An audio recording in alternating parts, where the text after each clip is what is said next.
Hello.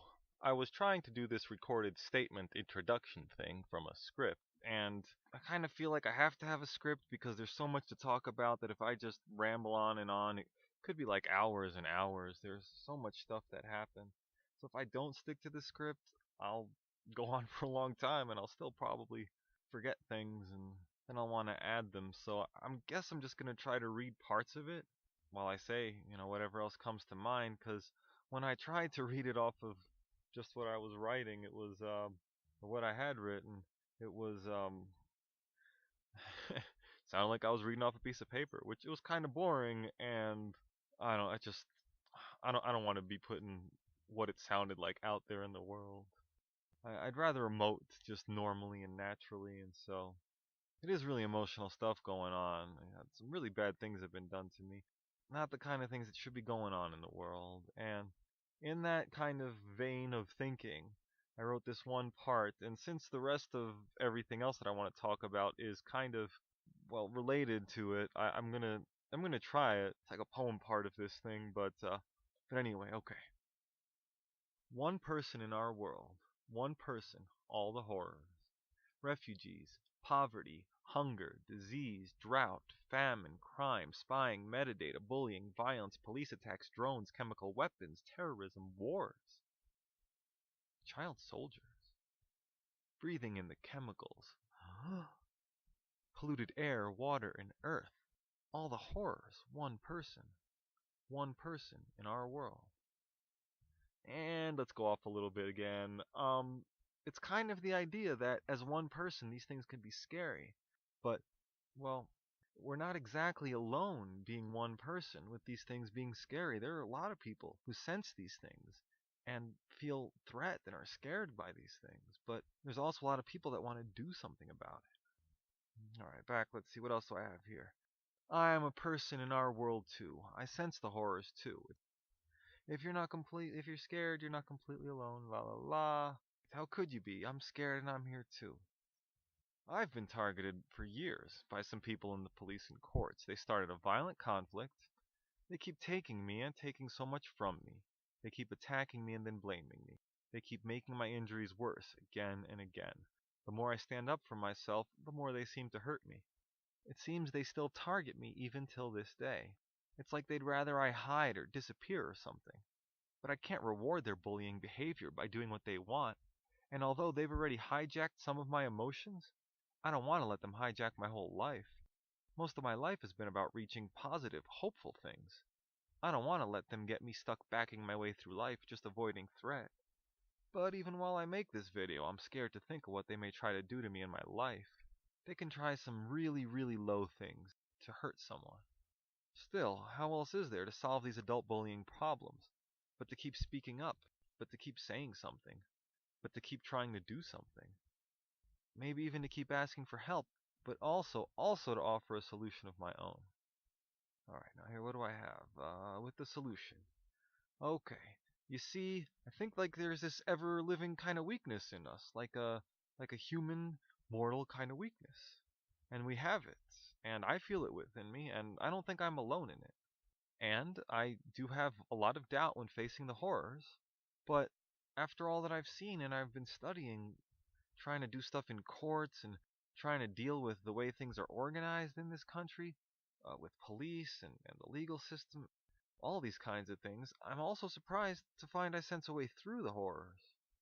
You ever think that some people that are part of the horrors may fear us too?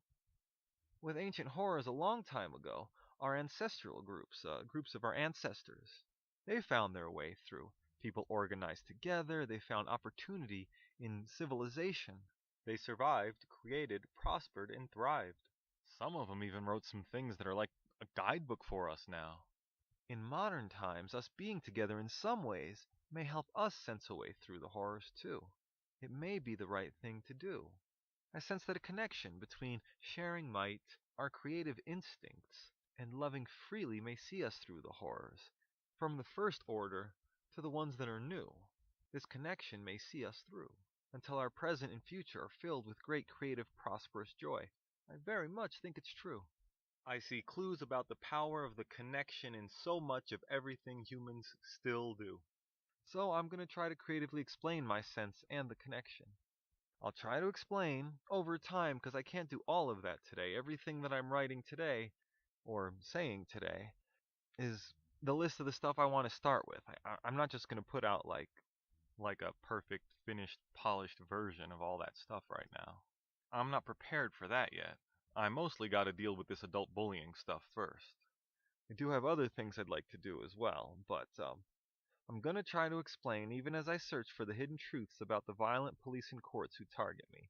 I'm gonna try to explain, even as I seek honest, effective medical help. I'm gonna try to explain, even as I struggle with the injuries that are still left unhealed, years after the last major violent attack. I'm gonna try to explain as best I can, because whatever else they've taken from me, I don't want to allow them to take all of my life's hope, joy, and love.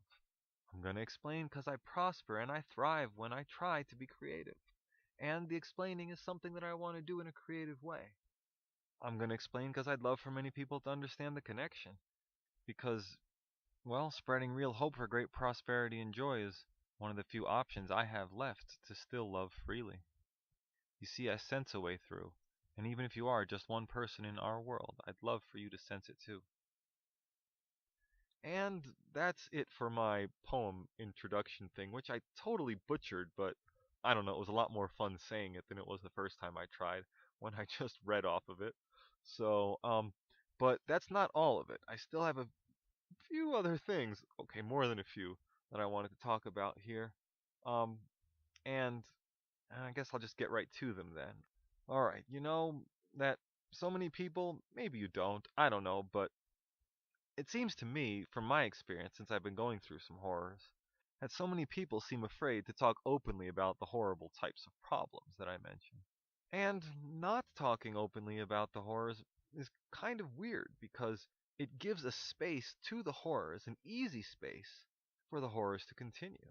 Maybe it is hard to have an open attitude when talking about these horrors because we get strong threat sensations when we think about the horrors. But, it's kind of a trade-off because if we don't talk about them openly, then we sort of leave like all the space out there in the world for them to dominate. And we can't really fill that space up with anything that's going to do any better. So talking openly could be a good start. All right, what's this next section here? Kind of about bullying and weakness. When it comes to the kinds of problems with violent adult bullying and police attacks I've endured, the people doing the bullying seem to be counting on other people to be afraid and to not talk about it so openly so they can get away with what they're doing. But I think when people bully, they're scared too. And I've actually felt kind of bad for the people thinking about what happened in their life that made them turn out how they did and do the things they kind of do. I think they're scared too. It makes sense. We humans try to hide weakness, try to cover weakness with strength to protect ourselves. And bullying behavior is done to try to show strength, to show power. But it seems that it is a false, a mistaken idea that weakness and pain are only something to be ashamed of, that they should be completely hidden, or even can be, or can be completely destroyed or eliminated from within a person by using strength and power. Not even with all the power of everything on the planet can we do that. It is from this, though, that I think some people get permanently stuck, trying to avoid our natural, lasting, mortal weakness, and the pain that comes with it, pain of a mind in a mortal body. Sometimes, no matter what happens, they're stuck. They're stuck, and they only feel how something or someone can hurt them. At its core, bullying is done by someone who is trying to make themselves feel better about their weakness, and they don't stop what they're doing even if it hurts other people. A person who is bullying is a person who is doing these things while mistakenly thinking that they are trying the best way to solve their feelings and problems, but that isn't even close to the best solution. Someone who bullies hopes to feel strong by doing things that make them feel like they have power over other living things. But that feeling of having strength doesn't last long for them. Being strong doesn't mean being so scared of your weakness that you don't care if you hurt others.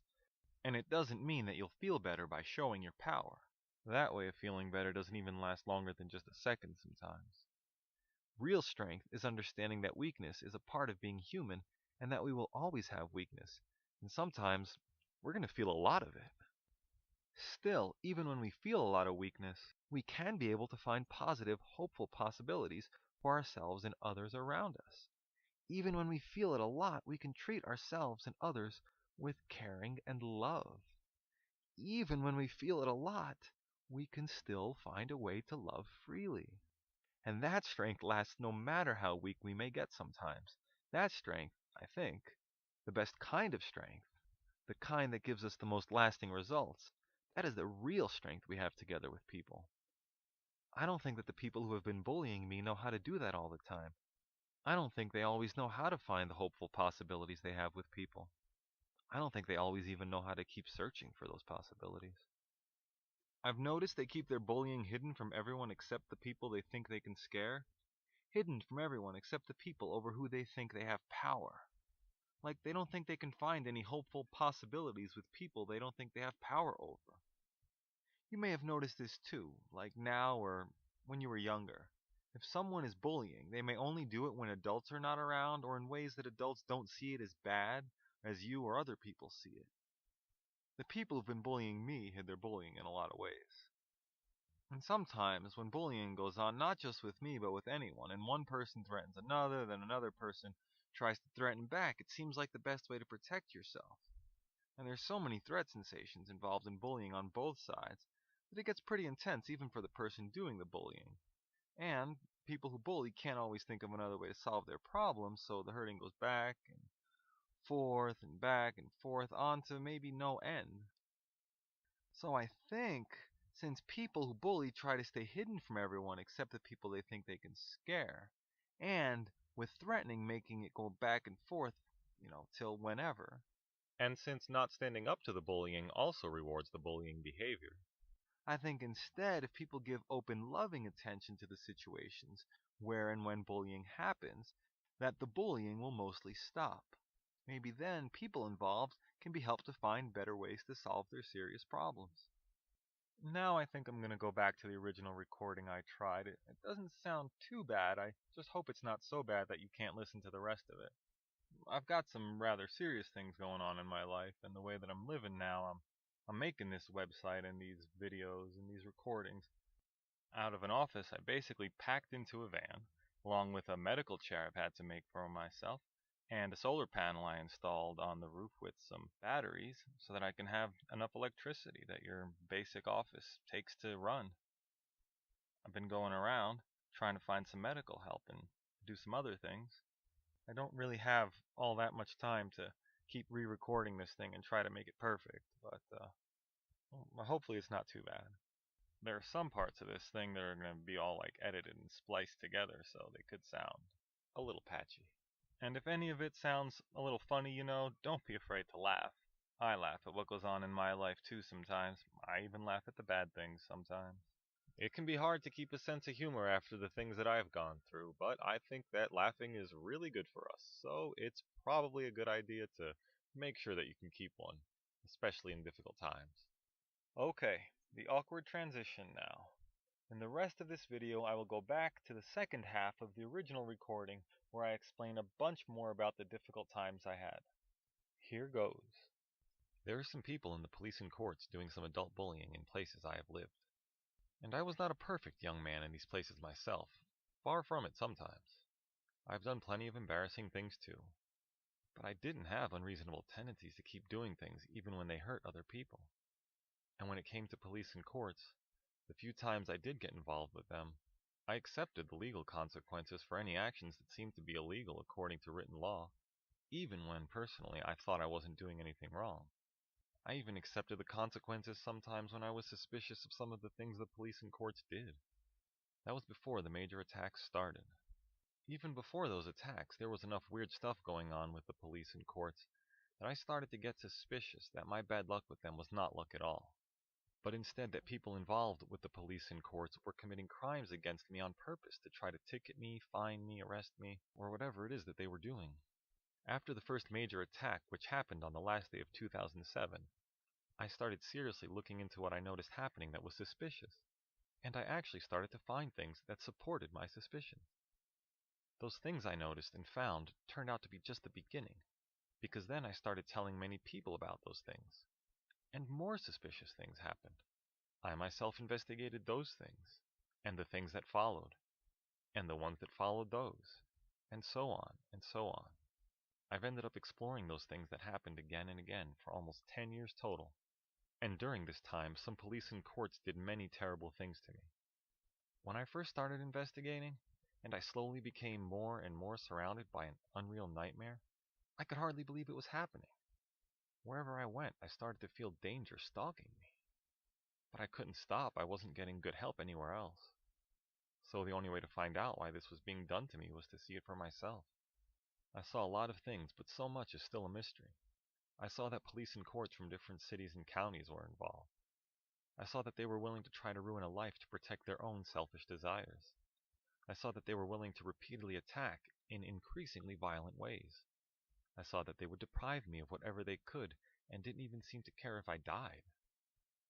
I saw that the attackers acted so differently when I thought I would have no more proof than my own words about what they were doing. And so differently those times when they thought I'd be the only one who knew what was really happening. Maybe they didn't like me talking about the bad things they were doing and trying to find out for myself why they were stalking and targeting me and eventually maiming me, because they were trying to stay hidden, and it was hard for them to stay hidden when I was telling so many people about the bad things they were doing. Maybe they've been able to stay hidden so long because it's hard for a lot of people to believe so many people in the police and courts would do so many things wrong. Maybe I became a real problem for them when I started to get a little bit of evidence that they were committing crimes to take me and keep me captive. A little bit of evidence beyond just seeing it for myself. And when with that bit of evidence I started to get some people to believe me. The two openly violent attacks happened after I started telling people what was really happening. Those two attacks were done in public and in almost the same exact way, in almost the same exact place, a few years apart, and almost exactly on my birthday each time, as far as I remember. They were done in a place where it seems some people had started to believe me. Maybe they did it to try to scare me into silence by using force on me that could kill me, or at least hurt me permanently. Maybe they did it in public because they weren't able to get a good enough fake reason to take me captive again. Or maybe they did it to show all the people around that even though it was now obvious to everyone around that the second attack was planned, and that so many things I'd been saying were true, that me and the people who believed me still couldn't stop them, and that the people who believed me would be in danger too if they tried to help. Maybe they did it for all those reasons. Like they were repeating the first order many humans had organized under in groups before any of the ancient guides had even begun to write the guidebook. An order of pain and fear and anger, of threat and force. That kind of order and those kind of attacks could scare off a lot of people from paying kind attention to my situation, and scare them off of helping me too. Because of those attacks, I have a feeling I may know what it's like to, oddly enough, be Gale in the middle of the square with the peacekeepers and the whip. They ganged up on me, took me to the ground. While I was out in the open, they struck me from behind, struck my back, struck my neck, wrenched and twisted my arms, bound my hands, and wrenched my arms some more. People watched afraid. Not just once either. A few years later, they did it again out in the same open public area. The officers ganged up on me, took me to the ground, struck me from behind, struck my back, struck my neck, wrenched and twisted my arms, bound my hands. Again, people watched afraid. I guess when someone wants to try to force a person to completely give up, and maybe create a little fear regime over the people of an area, when they try to do that with an attack to force someone, to stop someone who would dare to protect themselves or an area, when they try an attack like that and it fails, then they try it again.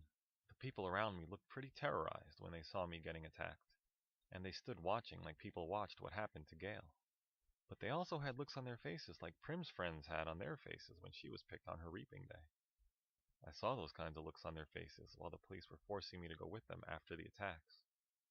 No one volunteers for me, though. I'm a grown man now, even though I was a kinda young man when all this really started. A grown man who's a little maimed, but a grown man nonetheless. I don't get a lot of sympathy. Not right off the bat like Prim or Cat would, you know. No one would have volunteered for Gale. Still, those Loki-style or Gale whipping-style attacks have not scared me into silence. You know, that style where they don't attack the ones who look terrorized enough already. They attack the one who is not so scared, the one who will stand up to them, so that no one will stand up to them. Well, after the attacks, now more than ever, I think that the people who are bullying do not want open, loving attention on what they are doing to me. So I keep talking as much as I can about the problem. And they probably don't want me to have joy, happiness, and love in my life, because if I can stand up to them and still be happy, if I can stand up to them successfully and walk away and still be able to do something so joyous as love freely, then what would stop anyone else from standing up to them? What reason would others have for being so afraid? Then what would stop the people doing the bullying from having to face up to the consequences they will have to face if people stop being afraid? They don't like anything but fear from people who pay attention but want the bullying to stop. I try to make sure I don't get so afraid, but it still has been scary for me often, though. I've had trouble talking to anyone while I've had these problems because anyone that gets too close to me or seems to understand and may want to do anything to help me may become a target too. It's hard to know if anything I say ever really gets through to anyone, but word may have gotten out that helping me may be dangerous. It has been especially difficult when I've been looking for medical help. The adult bullying by police and courts seems to have affected the people I've gone to for medical help in a way that keeps them from performing their medical duties. No doctor has even told me what happened to the injured parts of my body when I was struck in the attacks. Strikes that hit me in places the police had previously injured and places that I had previously injured in other ways. I feel the attacks still causing me more physical harm all the time because parts of me with permanent damage seem to get worse and worse the longer I go without proper medical assistance or information. Part of why I haven't found any medical help that has been willing to find out what happened to me when I was struck in the attacks may be because some of the police may have interfered with my medical help or scared the people who were supposed to help. Maybe they interfered because they didn't want any of the damage they did to me to be revealed. Maybe they wanted to make sure I didn't heal well by making sure I didn't know what was wrong. I have seen fear from people around me, including the people in healthcare. Some seemed scared, but some just seemed mean too. Maybe they just don't care. Maybe they just want to stay safe and avoid threat. Still, there is lots I can do with my body that doesn't hurt or damage me very quickly. I've learned a lot of movements to avoid, but I still keep finding more and more that do hurt, and I don't want to get physically stuck avoiding more and more movements the rest of my life because of the attacks either. And there are some things that I just can't avoid, that hurt me a little each time with pain, and some things that strain or tear at me.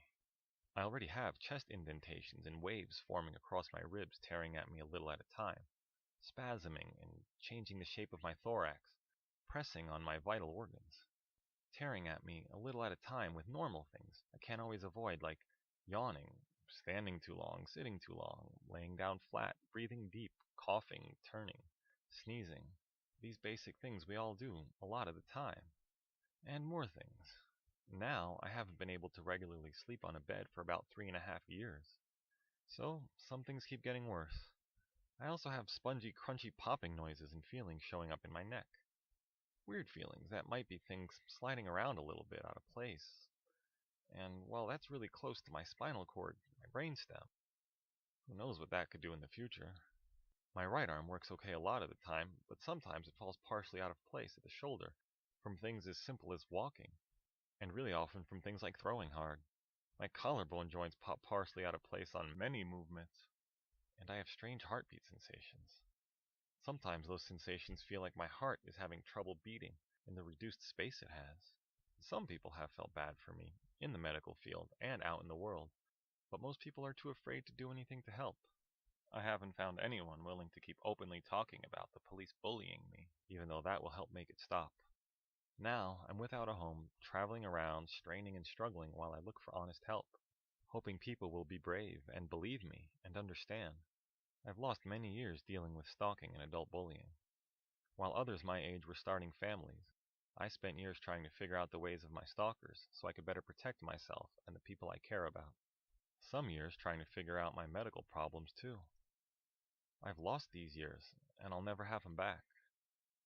Already, I'll be quite a bit older than most people when they start a family, if I am one day able to start a family. For a decade now, I haven't even been getting to look around for someone to start a family with, in the same ways that almost everyone else gets a chance to look around and spend time with people. It's dangerous for anyone to be with me like that too much. And while some kinds of the things I have to do to survive and protect myself make my injuries worse. I can't stop doing the things I do to protect myself, or I may just make myself an easy target for another attack. So for many years now I've faced attacks, more permanent damage to my health, and lost chances for happiness and joy in my present and future, no matter what I do. This is the kind of pressure I've been under, like some long-term hidden arena, booby-trapped so that no matter what I do or where I go, some threat or harm can always pop up. I've had some people after me that are doing dangerous adult bullying, and like anyone who bullies, they like the target of their bullying to just do what they're told. But I'm not sold on just doing what I'm told. They'll never stop if I do that. I hope with enough attention they won't attack anymore, but I will still feel danger even if they hide from all the attention. Stalkers hide sometimes. That's what they do most of the time, and I will never know what they plan while they are hiding.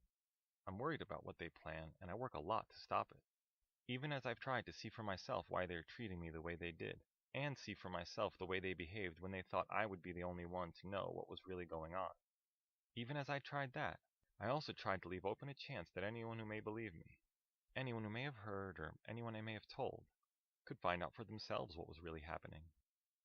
I've had to get pretty creative and resourceful in what I do to keep going in my struggle against them. But so far, I have yet to find out anything more than what I have seen for myself. The work I continue to do to stop them is still a process of getting the kind of attention the adult bullies do not want. So, I shall thank you for your time, interest, and for caring. Your attention helps me already. And eventually, a resolution for these problems can help not only me, but any other people who may have been or may now be targets too. Going forward from here, I will continue to try and resolve the very difficult situation I am in. Going forward, I will also be working on some kind of creative ways to help people in many difficult situations to sense a way through those situations toward great prosperous joy. And while the way through may take us all to a better solution for the horrors, and towards great prosperous joy, each person's path to a better solution is a little different because each person starts out in a little bit of a different place. The place where I started out seeing these horrors, not just about the adult bullying, but all of them in the world, was a place where I had the opportunity to see clues about how to get through the horrors. So I think that if each person has all the same clues that I've seen, the clues that help me get a sense of the way through, each person will have a great chance of sensing the way through starting from where they are. Like, they'll be able to sense it too. Many people involved in the horrors want to use might and power to rule the day, because they have more might and power than most people. Using might like that goes really far back into the past, all the way back to the first order of humans.